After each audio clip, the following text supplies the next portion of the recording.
না বলি। জি জি জি, আমি সালাম দিয়ে শুরু করি। আসসালামু আলাইকুম ওয়া রাহমাতুল্লাহ। সম্মানিত সাংবাদিক বন্ধুগণ,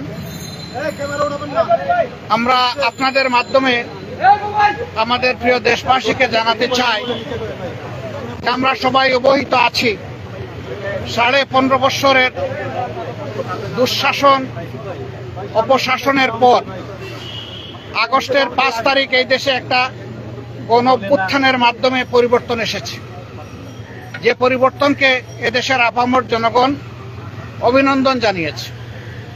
আমরা আরেকবার এই গণ অভ্যুত্থান যাদের নেতৃত্বে সংগঠিত হয়েছে, যারা জীবন দিয়েছেন, দেশে প্রবাসে যারা অংশগ্রহণ করেছেন, তাদের সকলকে দেশবাসীর পক্ষ থেকে, বিশেষভাবে আমাদের দলের পক্ষ থেকে অভিনন্দন এবং কৃতজ্ঞতা জ্ঞাপন করছি।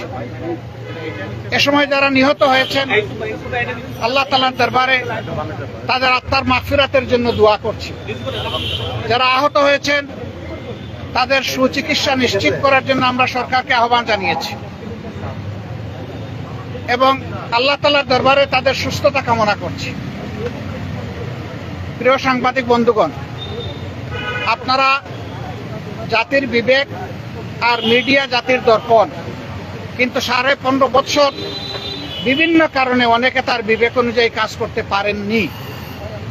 অনেক ক্ষেত্রে বাধ্য করা হয়েছে সমাজকে বিভ্রান্ত করার জন্য, সরকারকে অবৈধ সুবিধা দেওয়ার জন্য মিথ্যা বানায়ট বিভিন্ন সংবাদ পরিবেশনের, যার সবচেয়ে ওয়ার্স্ট সাফারার বা ক্ষতিগ্রস্ত পক্ষ হচ্ছে বাংলাদেশ জামাত ইসলামী।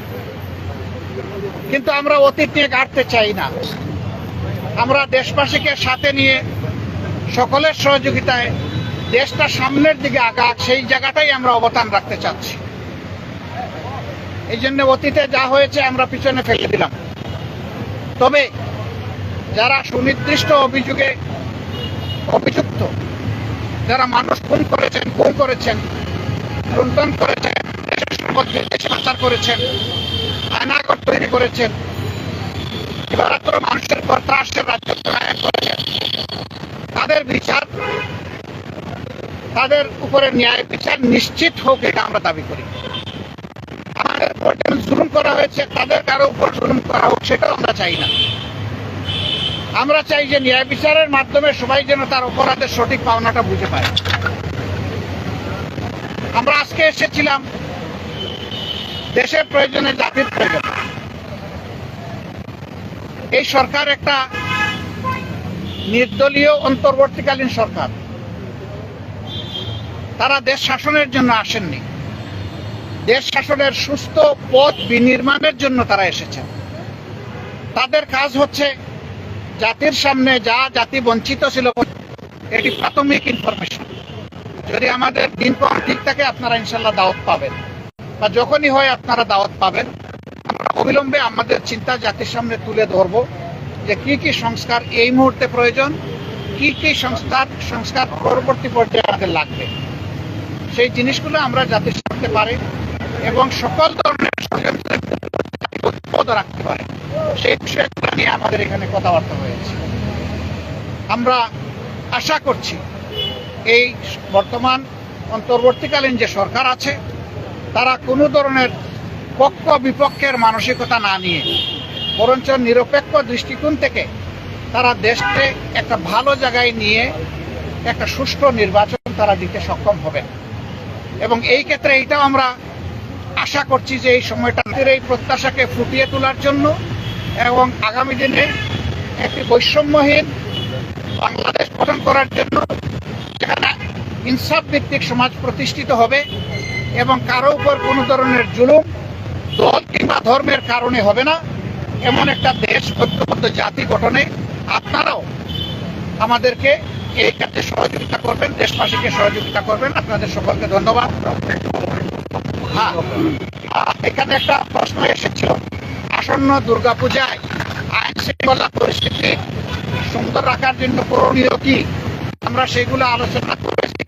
আমরা বলেছি জনগণের পার্টনারশিপ লাগবে, সরকারের সাথে জনগণের সম্পৃক্ততা রয়েছে। এই সরকার এবং জনগণ মিলে করেছেন সকলকে ধন্যবাদ। আপনারা যে সংস্কার প্রস্তাবগুলো করেছেন সেখানে আসলে কোন বিষয়গুলোকে আপনারা ফোকাস করেছেন? সেই কথাটাই বলছিলাম যে বাদা ঝাঁপির মূল্য লক্ষ টাকা, খুলে দিলে দাম কমে যায়।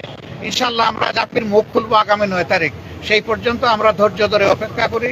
এই অপেক্ষা করার জন্য আপনাদেরকে অগ্রিম ধন্যবাদ। সেটা বলেছি যে সংস্কারের টাইমলাইন কি হবে। আমরা দুটা রোডম্যাপ চেয়েছি, আপনারা জানেন, আপনাদের মাধ্যমেই চেয়েছি, দেশবাসীর কাছে জানিয়েছি, আমরা সরকারকেও জানিয়েছি। একটা রোডম্যাপ হবে সংস্কারের, আর একটা রোডম্যাপ হবে নির্বাচনের। সংস্কারটা নির্বাচনটা সম্প্রতি রয়টার্সের এক প্রতিবেদনে সেনা প্রধানের বক্তব্য এবং জাতিসংঘে যাওয়ার পরে প্রধান উপদেষ্টার প্রেস তিনি যে বক্তব্য দিয়েছেন এইসব নিয়ে আলোচনা হয়েছে কিনা? না, আমরা কারো বক্তব্য এবং বিবৃতি নিয়ে স্পেসিফিক কোনো আলোচনা করি নাই এবং এটা আমরা আলোচনার সাবজেক্ট বানাতেও চাই না। আমরা শুধু সরকারকে এতটুকু বলেছি যে জনগণের বিশাল প্রত্যাশা আপনাদের কাছে, এই প্রত্যাশার সময়টা টেনে আমরা লম্বা করব না। এটাকে যৌক্তিক সময়ে, যৌক্তিক যে শব্দটা, এটার সম্মানটা যেন বহাল রাখতে পারি আমরা, সেই দিকে আপনাদের দৃষ্টি আকর্ষণ করি। ওনারা কোনো দ্বিমত পোষণ করেন নাই এবং আমরা আশা করি এখানে কোনো সংকট তৈরি হবে না ইনশাআল্লাহ। আমরা শুনতে পেয়েছি যে সংস্কারের এই কমিশনের কয়েকজন সদস্যদের নিয়ে আমাদের আপত্তি বা রিজার্ভেশন আছে, এটা কি সত্যি? আমাদের আপত্তি বা রিজার্ভেশনের বড় কথা না।